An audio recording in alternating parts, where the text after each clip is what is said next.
we have a more general Taylor rule actually. So this is the simplest version. So this one perhaps describes Bank of England, right? Bank of England, they have an explicit policy goal of targeting inflation. You have, I think in the next handout we have a more general version of it. So the chapter 3 handout, let me show you the example. Oops, so how come I don't have it? Chapter 3 not disappear.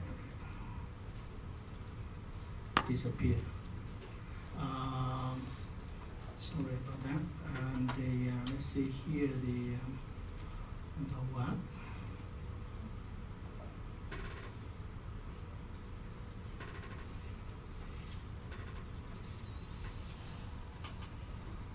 Yeah, download from the web.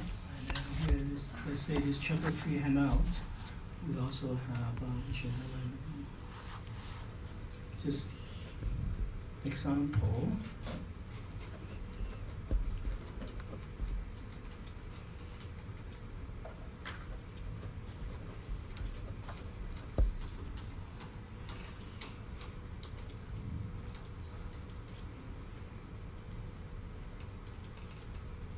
No, not here.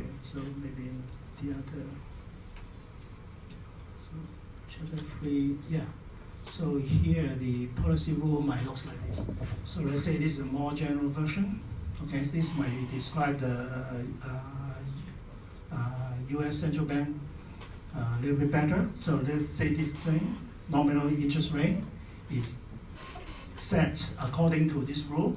First, depends positively on inflation targeting. Right? So high inflation, high nominal rate, and also output. Okay, so this might describe the U.S. Central bank behavior a little bit better. But the point is really, no matter what kind of rule, the point is that in order to determine nominal variable, you need, this is one approach to do that, okay? So you need one equation to determine the nominal interest rate. And this one is natural because we know there's something up.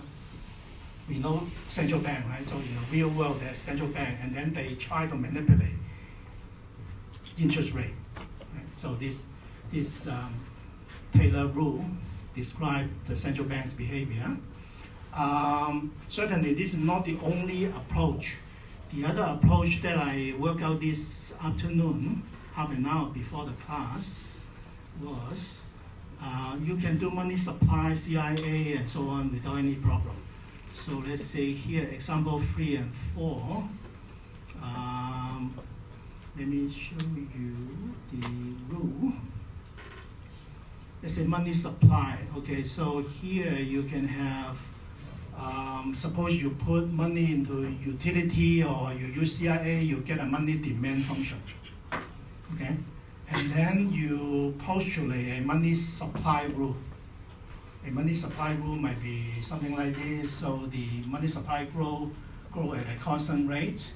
Okay, so maybe this is justified by the, let's say, central bank maybe control money supply grow by 2% per year, something like that. And in fact, under Paul Volcker in the 1980s, the U.S. Fed tried to do that. Okay, try to use the money growth rate rule, but it turns out in practice it's just not practical. Okay, so it turns out that even though theoretically just the same, okay, you can either control the nominal interest rate or you control the quantity of money directly. Okay, theoretically no problem. Okay, they are just two sides of the same coin, but in practice though, the central bank has a hard time to control the quantity of money. However, they are quite effective by doing open market operation, buying and selling bonds. They can pretty much pin down the nominal interest rate they they want. And the reason is the following, because in a modern society or a modern economy, we are not just using paper money, cash. See, if you think about paper money, then it is just the same, because if the central bank prints 100 million of paper money, that's 100 million, right? If the central bank burn half of the paper money, then your money supply go down by 1/2, right? However, in the real world, bank money account for the majority of the so-called money that we use nowadays. So not just the paper money, but the M1, M2. Now, if you remember your Econ 101 or whatever you learned from your undergraduate, the money supply multiplier depends on people's cash deposit ratio, the bank's reserve ratio. It depends on a lot of these behavior. Okay, so then it means that suppose the government want to increase money supply by 10%. Okay, it can do open market operation, right, by buying bonds, and then you credit the commercial bank's account. But then whether this thing will expand by 2 times or 10 times or just 0.5 times depends a lot on people's behavior. Okay, so for example, quantitative easing, right? So we all heard of QE1, QE2, right? Quantitative easing. So how come the Fed, see, if you look at the balance sheet of the Fed, you will see that monetary base is skyrocketing and so on, but interest rate doesn't go down a lot. See, the thing is that because the bank, if the bank accumulate reserve, they don't really lend it out, your money supply won't go up. Okay, so broadly defined money supply to a large extent is beyond the control of the central bank. Okay, so that's why in practice, in the early 80s, the central bank, the U.S. central bank tried to use the quantitative rule. Okay, try to control the quantity of money supply. Okay, the growth rate rule like that, but it just doesn't work. Okay, it might overshoot the target or undershoot the target. So that's why nowadays nobody use it anymore. It's just too difficult. Okay, no central bank use this kind of quantitative rule anymore. Everybody use the Taylor rule, just interest rate, right? So just control interest rate. But for theoretical discussion, no problem. You can do the theory would be the same. So one way you can imagine is that you can think of money. You see, in this kind of simple model, money is cash, paper, right? All paper money. Then it's certainly just the same. So here you can, with all these things, and let's see here, numerical example, right? So here, let's look at numerical example. So go back to our model. Now, so this Euler's equation and first order condition and so on. Now from the analytical solution, okay? From the analytical solution, we know that actually these things all by itself the real variable will be determined by these equations. We have analytical solution. See, all these things has nothing to do. If you add this interest rate rule, it shouldn't affect the real variable, okay? Because this Euler's equation, this one, is just the same as what we use in the text, right? We can linearize and then we can find the solution. And in fact, even though you don't linearize, you don't log linearize, you just linearize it, but in terms of the level variable, we see the same so-called classical dichotomy phenomenon. Okay, So this block, this 1, 2, 3, 4, actually already determine output, work effort, real wage, and the and what else? So it should be so determine the real variable. So so here you can see in this setup we have more variable there.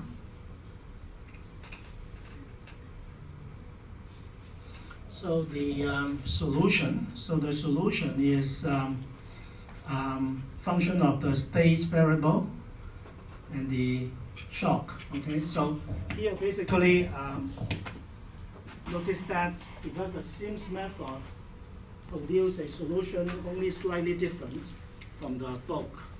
So here, take this as an example. Okay. Let's say we know there's a solution like that, okay? So this is the policy functions, right? Policy function, okay?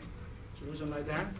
But then you can substitute these things because this TAP is assumed to follow the AR1 process, the epsilon AT like that, substitute, right? Substitute, and then you will get phi CA OA AT minus 1 plus phi CA epsilon TA. So you will have so this is just one more substitution. So the policy function is defined to be your control variable as a function of the states. And then this one is known as the reduced form solutions.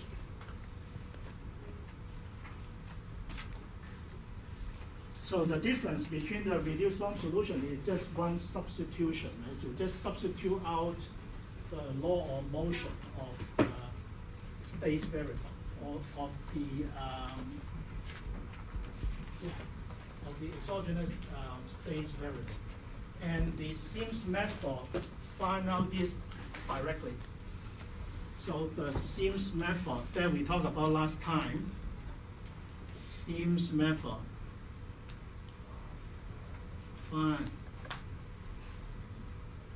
Find this directly without going through this step and then do the substitution. Okay. So if you check back the handout last time, so the Sims method actually can solve this thing directly. Okay, solve this directly. But if you know the law of motion of the AT, it is just the same, right? If I give you this one, you should be able to recover the policy function, right? If I give you a policy function, you should be able to recover the reduced form. So it's just different solution method. So the Sims method will find out the reduced form solution directly, whereas there are other solution method. So the book by, so if you're interested, if you plan to do a research or dissertation on these things, if I did not scare you, and basically there's all described here. So in macroeconomics, so this book has two chapters on various solution methods. So this thing, so this structural macroeconometrics book actually describe all these methods. There are many methods. In the linear case, they also all of them give you the same solution, but in different ways. So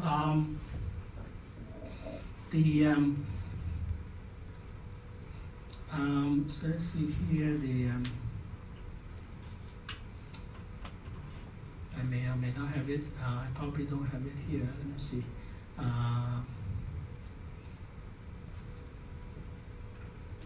Oh yeah, I got it here. So you look at that book. You're interested in it. Suppose you're interested in it. Then it sort of describe all these methods in details. Okay. So in in particular, there's one method can be quite useful. The first method of this kind is the Blanchard and Kahn method. Okay, so the Blanchard and Kahn method. Okay, so the Blanchard and Kahn method will give you the policy function directly. Okay, but the Sims method is using different things. So Sims method find the reduced form solution. So the Blanchard and Kahn method find the policy function directly, just like the method of undetermined coefficient that we use pencil and paper. And then there's some other method that also find out the policy function. Okay, so the Sims method is probably so this also describes the Sims method, and there are other method, Klein's method, and so on, and they all find out either the reduced form solution or the policy function. But as we show you in this simple example, it doesn't really matter, right? You can, if the program gives you reduced form solution, you can, if you want, you can always recover the policy function and vice versa. So just very minor things. So for example, so let's look at how the solution looks like. So here, here the log linear. Suppose you look at the log linear solutions. Okay, let's see here. This is not this is the linear solution level, and this is the log linear. So the log linear solution. Now this one, for those policy, for the solution for the real variable, we actually have analytical solution, right? Because in the lecture notes we use method undetermined coefficient. So numerically,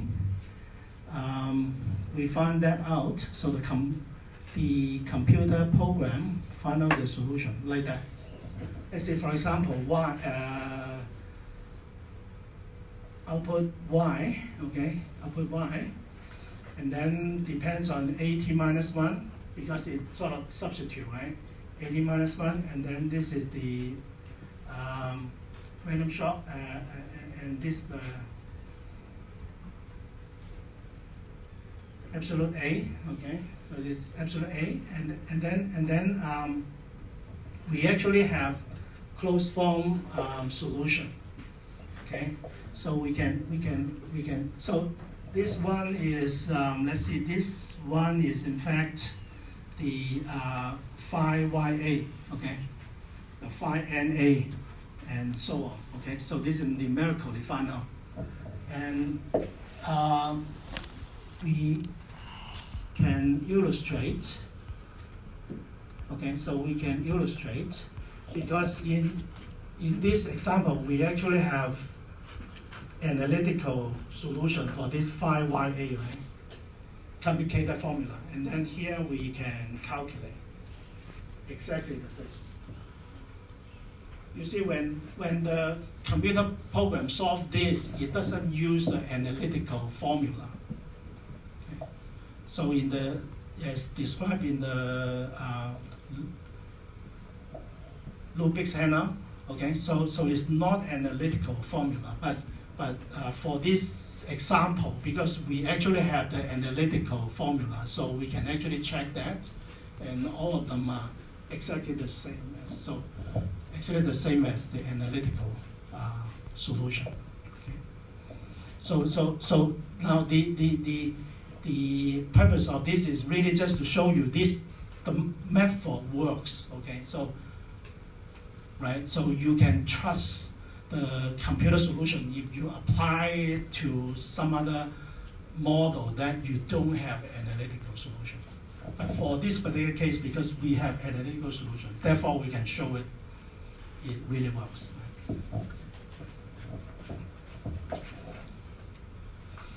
Now one story that we can find here is that because it is the classical dichotomy, and the program find it out. So you go back to our first example. first example, so we can see that, so this is, so the analytical solution is that we know these real variables, such as output, depends only on TFP shock, and then the monetary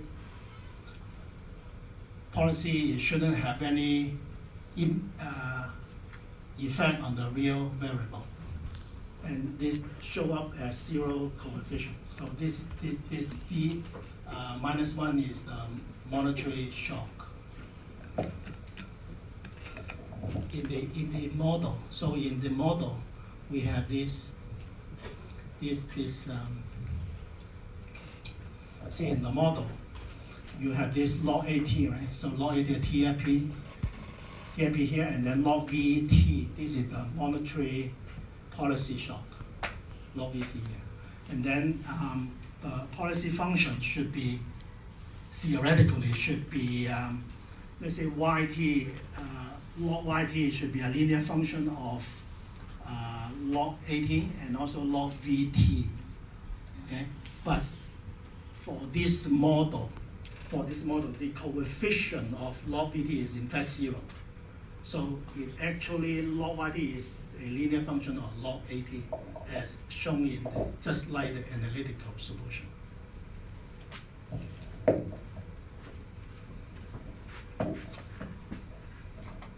So this is classical dichotomy. So this real variable has nothing to do with monetary policy.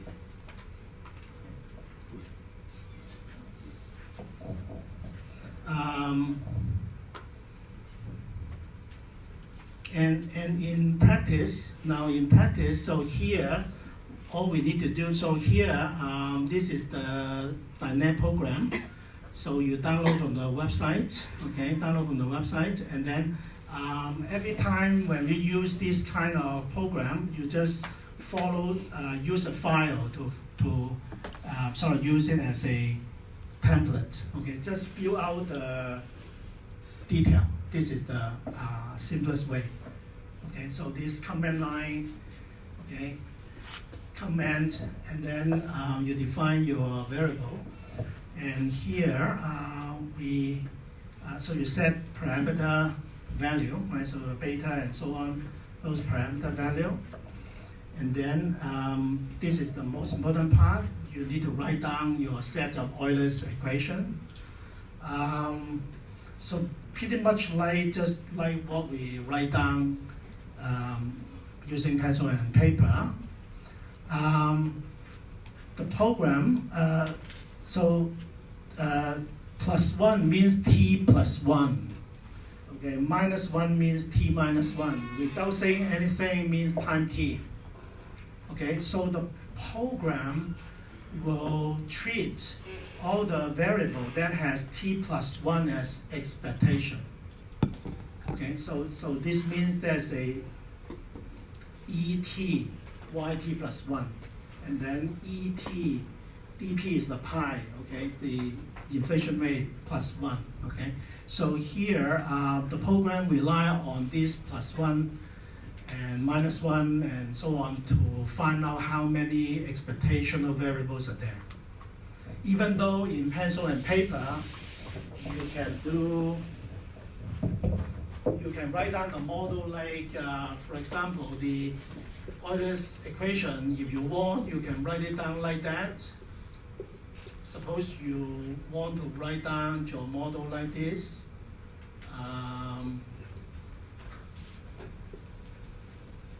Let's say, I think, yeah, maybe this is minus 5, right? And then let's say this is the pi t, right? Okay, see, in pencil and paper, it doesn't really matter whether you write time t or t minus 1 or t plus 1, right? You just keep consistent. But the computer doesn't know what you are talking about. Okay, the computer doesn't know which one is expectational and so on. So therefore, the programmer program it this way. Whenever you say it is plus 1, it means et t plus 1. Okay? And therefore you don't want to write down your model like that. Okay, so you don't want to write down your model like that, right? You don't want to write down this, so you have to kind of do it this way, just like we normally do. Just write it like that. Okay, so you write it like that, and then all these t variable. Then you don't say it is t, okay? So then all these are time t, right? Everything without saying anything is time t, okay? If you say something t plus 1, then it is t plus 1 here, t plus 1. Okay? Then the computer will know, the software knows, right? Then you are talking about this. So as you can see here, so so in this equation, so you will see there et yt plus 1, and then there should be et pi t plus 1, right? Two expectational variable, right? Two expectational. So you need two unstable roots in order to get unique stable solution, and then the rest are just directly kind of translate what you write down. Similarly, some people want to write down, let's say, the AR1 model. In some book, I think they actually write down AT plus 1 equals to, let's say, rho AT plus epsilon T plus 1. Okay? You can write down an AR1 process this way, but not good for computer program. Because if you do that, then the computer program try to interpret this as ET epsilon t plus 1, and the computer program try to interpret this as at plus 1, right? You don't want to confuse the program, right? So that's why we need to do it like a log at plus rho times log at minus 1, and then plus is epsilon t. Okay? So you have to follow this convention, unless you write your own computer program. If DIY, that would be fine, right? DIY would be fine, but complicated, very, very long. So here, just write down the set of equations, and this will, so you set your parameter, and then, so the approximation is around steady state, right? Now, then, so this software try to minimize your work, because just finding the steady states might take a lot of algebra, right? Pencil and paper. So the program try to find out the steady state numerically for you. Now you need the steady state because remember the formula of the Taylor series, right? You need all the derivative, right? The df, dA, and then derivative. So all these derivatives, they're all done numerically. So basically the program try to do the log linearization or linearization for you automatically, everything automatically, given the set of Euler's equation that you write down. Okay, so this should be a lot user-friendly, right? So a lot more user-friendly than if you have to do everything by hand. So so you just follow this template, right? So you all this file is in the zip file. So you follow this template as example. Now numerically, so this thing, so basically try to solve this set of equation as a simultaneous equation, and then so by numerical method, so you need the initial guess and then try to iterate. So you need to provide reasonable initial guess, right? So crazy initial guess probably won't be able to solve, but should be pretty easy, right? So just reasonable guess, like a 1-1 or something, right? Reasonable guess. And then the random shock, right? So you also need to set the random shock because it's IID normal, right? So how big is your random shock and so on. And here you can do first order approximation, just like use a Sims method, and then they're actually second order approximation. You can just say you want second order. And there are a lot of things you can plot graph, no graph, and so on. So impulse response, if there's a positive shock, right? So impulse response is that after you solve the model, if there's a 1 standard deviation shock, let's say productivity shock, go up by 1 standard deviation, and then sort of simulate how would the solution change. Okay, so here we demonstrate if you do it this way, this will be a linear model. So just the program will try to linearize in terms of the original variable, not in terms of log, in terms of the original. Okay, and then you say second order approximation. So the policy function will be in terms of everything in terms of the original variable. You can do log linear, okay, log linearize by this trick. Log linearize will be something like you have the original equation just replaced by exponential your variable. Okay, so whenever you see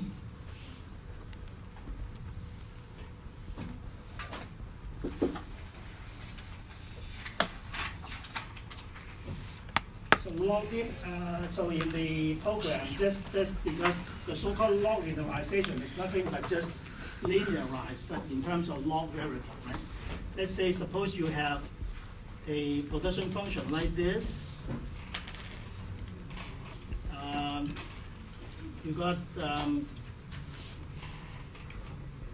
let's say maybe this is your production functions, right? Suppose your production functions. You can always just write it like log linearize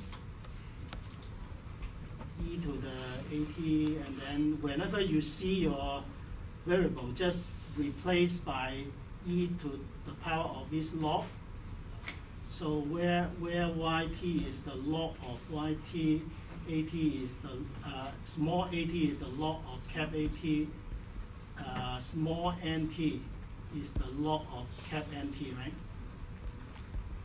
This is just the same, right? Because you cancel out, right? So e log small is just e to the log cap yt, right? This will be just the same as cap yt, right? Okay, so e small yt is the log cap yt, e and log cancel out, right? So rather than enter this equation directly, you just enter like this, right? Whenever you see a variable, just replace by e to the power of this log. So this is what we try to do here. So in the log linearizations, you can give the model a easy time if you perform this algebraic manipulation. But even though you don't do that, let's say here 1 over cap r, right? 1 over cap r. So you can do 1 over exponential IR, or you can give the model an easy time, e to the power minus small r. Okay, and then here just everything replaced by this exponential. Okay, so this is just whenever you see the capital variable replaced by e to the power lowercase letter, and then linearization of this system is the same as log linearization. So we can get exact solution in this case. And in fact, the solution is so accurate, if you deliberately do second order approximation, the program will show you it is not needed. Yeah, I didn't display, yeah. So here in the I didn't reproduce the output here, but you can look at the output file because we do have analytical solution for log linear case. Right? We have exact solution, but I can ask the software to pretending it doesn't know and do a second order, and the second order term should not be there, right? So if you look at the output, you can find all the second order term has 0 coefficient. So the computer software is very accurate, right? So you can trust the software. Okay, so yeah, we need to stop here. And then, so please hand in your homework. Okay, so next time will be our last class. And then we finish up the new KCM model. So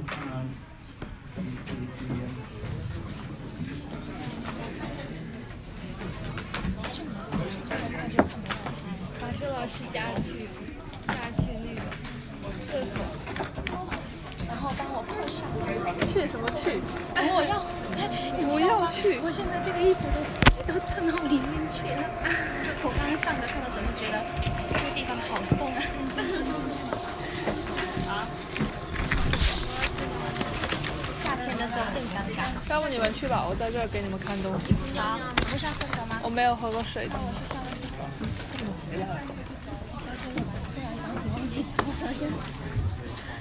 然后走，我们去上厕所。有时候某个角度看游戏会觉得还可以。刚刚就那么一瞬间，哎呦， I will try to grade your homework by myself, because the TA doesn't know how to grade it. Too specialized. 他就自己改，这是好事还是坏事？好事，好事。